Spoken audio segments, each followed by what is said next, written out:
Good evening friends, myself Puja. And आज हम जो इम्पोर्टेंट टॉपिक डिस्कस करेंगे वो CSIR नेट केमिस्ट्री के लिए करेंगे। ठीक है, तो जो कि गेट के लिए भी इम्पोर्टेंट है और जितने भी MSc केमिस्ट्री से रिलेटेड एग्जाम्स होते हैं उसके लिए बहुत इम्पोर्टेंट टॉपिक रहेगा। ठीक है, तो आज हमारे टॉपिक का नाम है साइमन सेमिथ रिएक्शन, जो कि ऑर्गेनिक केमिस्ट्री में बहुत ही इम्पोर्टेंट टॉपिक है। ठीक है, साइमन सेमिथ रिएक्शन क्या होती है पहले हम वो देख लेते हैं कि इसके लिए जो सबको पता है जो भी ऑर्गेनिक रिएक्शंस होती है उसमें हमारे क्या होते हैं, रिएक्टेंट होता है।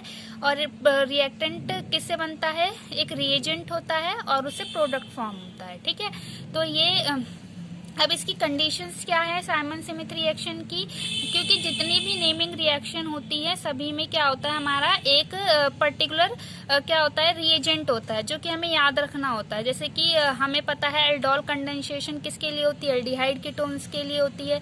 तो ऐसे ही क्या है, सभी नेमिंग रिएक्शंस का अपना एक क्या होता है, रिएक्टेंट और रिएजेंट वगैरह होते हैं। ठीक है, तो इसमें क्या होता है, हमारा साइक्लोप्रोपेनेशन होता है। साइक्लोप्रोपेनेशन मतलब कि एक साइक्लोप्रोपेन रिंग बनती है। ठीक है, और वो किस में बनती है, जैसे एल्कीन है, एल्कीन को जब हम रिएक्ट कराते हैं CH2I2 के साथ in the presence of zinc copper ether, तो हमारा क्या बनता है, साइक्लोप्रोपेन बनता है। ठीक है, साइक्लोप्रोपेन क्योंकि यहाँ पर एल्काइल ग्रुप्स लगे हुए हैं तो ये साइक्लोप्रोपेन डेरिवेटिव बोल रहे हैं। ठीक है, तो CH2I2 क्या होता है, डाईआयोडोमीथेन होता है। और यहाँ पर जो ईथर होता है, क्योंकि कोई भी रिएक्शन होती है एक पर्टिकुलर सॉल्वेंट की प्रेजेंस में होती है, तो ये जो ईथर है हमारा यहाँ पर सॉल्वेंट की तरह का वर्क कर रहा है। ठीक है, अब हम बात कर रहे हैं कि जो देखो ये क्या होता है, यहाँ पर CH2I2 और जिंक कॉपर पहले क्या करते हैं, ये आपस में रिएक्ट करते हैं।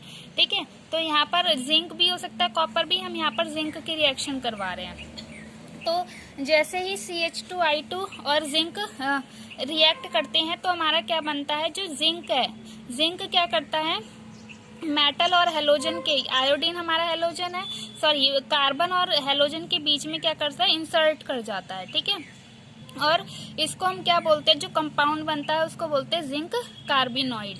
फिर फर्दर CH2I2 से रिएक्ट कराते हैं तो इस तरीके से हमारा एक और कंपाउंड बन जाता है। ठीक है, तो ये क्या होता है, इससे हम क्या कराते हैं, ऑर्गेनो जिंक कंपाउंड बनता है जो कि साइमन सेमिथ रिएक्शन के लिए इम्पोर्टेंट होता है। ठीक है, अब हम बात करते हैं कि किस तरीके से रोल प्ले करता है। तो हमारा यहाँ पर क्या बन गया, CH2 Zn CH2I और I, इस तरीके से कंपाउंड बन गया। ठीक है, अब इसका मैकेनिज्म देखेंगे किस तरीके से होती है, क्योंकि मैकेनिज्म, हाँ देखो हमारे यहाँ पर क्या है, एल्कीन है, एल्कीन किसके साथ रिएक्ट कर रहा है, CH2 Zn CH2I इस वाले कंपाउंड से रिएक्ट कर रहा है।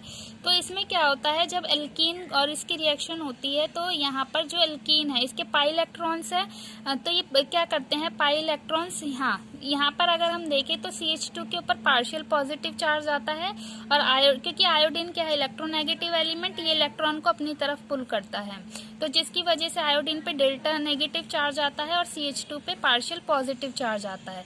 तो ये क्या शो करता है कि इलेक्ट्रॉन डेफिशिएंट हो गया।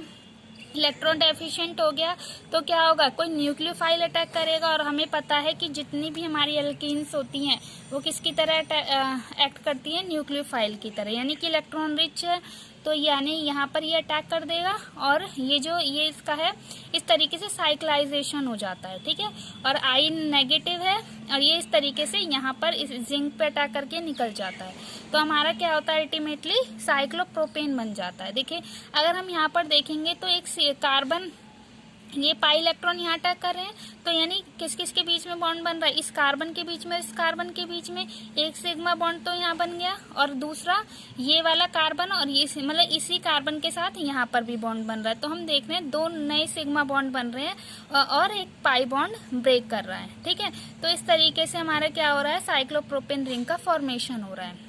और ये जो X है यहाँ पर वो आयोडीन और CH2I कुछ भी हो सकता है।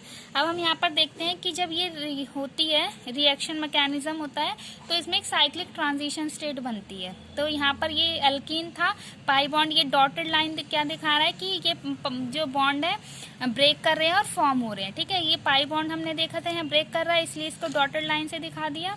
और ये जो 2 सिग्मा बॉन्ड है ये फॉर्म कर रहे हैं, ठीक है।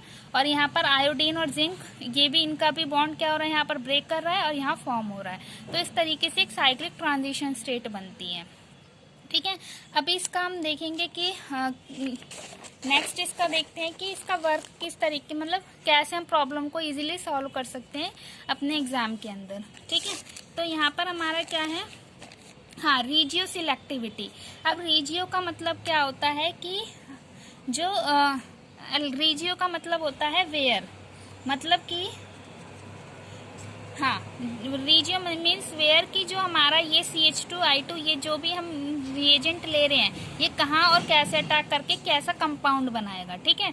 तो हमने देखा था कि CH2 के ऊपर पार्शियल पॉजिटिव चार्ज आ गया था जो कि इलेक्ट्रोफाइल की तरह बिहेव कर रहा था, और हाँ, ठीक है। और जो एल्कीन है वो हमारा न्यूक्लियोफाइल की तरह बिहेव कर रहा था, ठीक है। तो हमें पता है कि जो हमारा रिएजेंट है वो कैसा है, इलेक्ट्रोफिलिक नेचर है। तो इसको कोई भी जो एल्कीन चाहिए होगी वो कैसी चाहिए होगी, इलेक्ट्रॉन रिच चाहिए होगी, ठीक है। जैसे हमारे पास, क्योंकि कई बार एग्जाम में क्या होता है कि जैसे कोई मॉलिक्यूल दे दिया उसमें 2 टाइप की एल्कीन हमें दी हो सकती है, एक इलेक्ट्रॉन रिच भी हो सकती है, इलेक्ट्रॉन डेफिशिएंट भी हो सकती है। तो हम क्या करेंगे, इलेक्ट्रॉन डेफिशिएंट पे अटैक ना करा करके कहाँ कराएंगे, इलेक्ट्रॉन रिच पे कराएंगे, ठीक है। जैसे कि मैंने एग्जांपल लिया है, यहाँ पर ये है, इस तरीके का मॉलिक्यूल गिवन है, यहाँ पर भी एक एल्कीन है और ये भी एक एल्कीन है, ठीक है।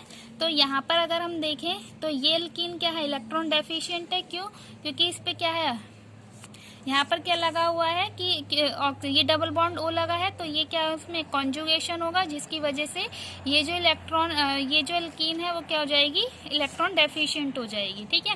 तो जो साइक्लोप्रोपेन बनेगा वो हमारा यहाँ ना हो करके यहाँ पर बनेगा, क्योंकि इसके कंपेयर में ये वाली जो ये एल्कीन है वो ज़्यादा इलेक्ट्रॉन रिच है। तो यहाँ पर हमारा क्या हो गया, साइक्लोप्रोपेन फॉर्मेशन हो गया, ठीक है। अब हम देखते हैं कि हाँ इसकी जो हमने देखा था अभी 2 न्यू सिग्मा बॉन्ड बनते हैं और वो कहाँ से बनेंगे, सेम फेस ऑफ एल्कीन से बनेंगे। ऐसा नहीं है कि एक सिग्मा बॉन्ड ऊपर से बन रहा है और एक सिग्मा बॉन्ड नीचे से बन रहा है। तो इसका जो इम्पोर्टेंट रोल है कि जो दोनों सिग्मा बॉन्ड बनेंगे वो या तो अप साइड से ही बनेंगे, डाउन साइड से ही बनेंगे, ठीक है। यानी दोनों सेम फेस से होंगे। इसको हम क्या बोलते हैं, स्टीरियो स्पेसिफिक रिएक्शन, जिसमें एक पर्टिकुलर कंपाउंड बने। जैसे सिस का सिस रहेगा और ट्रांस का ट्रांस रहेगा। जैसे एग्जाम्पल देख सकते हैं, यहाँ पर ये ट्रांस एल्कीन है, दोनों ग्रुप क्या है, अपोजिट है।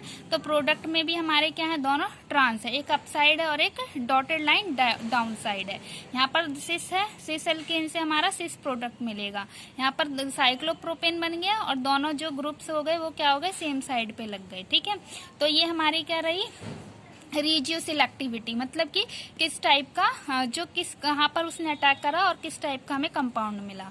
अब नेक्स्ट है स्टीरियो सिलेक्टिविटी। स्टीरियो सिलेक्टिविटी यानी कि किस टाइप के फंक्शनल ग्रुप के प्रेजेंस में किस तरीके से कंपाउंड बनेगा। जैसे कि एलाइलिक OH है और एलाइलिक OR है, ठीक है। तो अल्कोहल मतलब कि अगर इस टाइप के फंक्शनल ग्रुप्स आ जाए हमारे किसमें, एल्कीन में, एल्कीन अगर हमारा कैसे हो जाए, एलाइलिक OH हो उसमें और एलाइलिक OR हो, मतलब ईथर हो, तो उसकी प्रेजेंस में क्या होता है कि cyclopropane occurs in to these groups due to stabilization of transition state.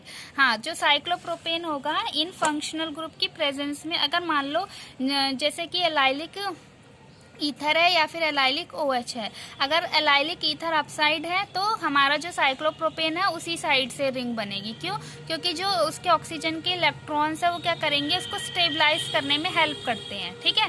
तो जैसे अगर हम रिलेटिव रेट देखें, जो एलाइलिक अल्कोहल है और आइसोलेटेड एल्कीन है, तो एलाइलिक OH का जो रिलेटिव रेट आता है वो इसके कंपेयर में वो 100 टाइम्स ज़्यादा आता है, ठीक है। जैसे कि एग्जाम्पल है यहाँ पर, ये साइमन स्मिथ रिएक्शन की कंडीशन गिवन होगी। यहाँ ये हमारा एलाइलिक OH गिवन है, ठीक है। ये एल्कीन है, मतलब कैसी है, एलाइलिक OH वाली है। तो अब हमारा क्या होगा कि जो साइक्लोप्रोपेन रिंग बनेगी, क्योंकि OH ऊपर की साइड है तो इसीलिए जो साइक्लोप्रोपेन रिंग बनेगी वो ऊपर की साइड ही बनेगी, ठीक है। तो क्योंकि यहाँ पर जो ऑक्सीजन के लोन पेयर है वो स्टेबलाइज करते हैं, ठीक है। तो इस तरीके से हम देख सकते हैं यहाँ पर स्टेबलाइजेशन कैसे होता है ट्रांजिशन स्टेट का। वो ऑक्सीजन के लोन पेयर है। हाँ, सबको पता है कि जो इसका हाँ, यहाँ पर हमारी जो चेयर फॉर्म, इसकी हाफ चेयर फॉर्म बनती है एल्कीन की। एल्कीन में हाफ चेयर फॉर्म दिखाई हुई है और यहाँ पर हमने दिखाया है कि OH के लोन पेयर किस तरीके से ट्रांजिशन स्टेट में स्टेबलाइज करते हैं। ठीक है, स्टेबलाइजेशन ऑफ ट्रांजिशन स्टेट है यहाँ पर। ठीक है, अब नेक्स्ट इंपॉर्टेंट पॉइंट है जो साइक्लोप्रोपेनेशन होता है वो हमारा कहाँ से होता है, लेस हिंडर्ड फेज से होता है। क्यों? क्योंकि जो जैसे कि हम ये एग्जांपल के थ्रू देख सकते हैं, यहाँ पर एक एल्कीन है और यहाँ पर एक बड़ा ग्रुप है। तो ये लार्ज ग्रुप क्या करता है, हिंड्रेंस क्रिएट करता है। तो इसीलिए क्या करेगा, जो साइक्लोप्रोपेन है वो डाउन साइड से बनेगा। इसलिए यहाँ पर क्या हो रहा है, क्योंकि ये ऊपर की साइड है तो नीचे की साइड बन गया। इसी तरीके से यहाँ पर भी हमारा क्या है, ये एल्कीन है और जो ये ग्रुप है वो अपसाइड है, यानी हिंड्रेंस क्रिएट करेगा, इसलिए ये डाउन साइड बन गया। ठीक है, तो यहाँ पर बैक साइड से हमारा अटैक हो रहा है। तो अब हम एग्जाम्पल देख लेते हैं जो हमारे एग्जाम में आए हुए हैं। जैसे कि ये वाला एक क्वेश्चन आया हुआ है CSIR नेट दिसंबर 2011 में। यहाँ पर हमारा इस तरीके से दिया हुआ है, ये रिएक्टेंट दिया हुआ है और यहाँ पर हमसे पूछा था कि रिएजेंट क्या होगा। तो रिएजेंट हमने देखा क्या होता है, CH2I2Zn कॉपर।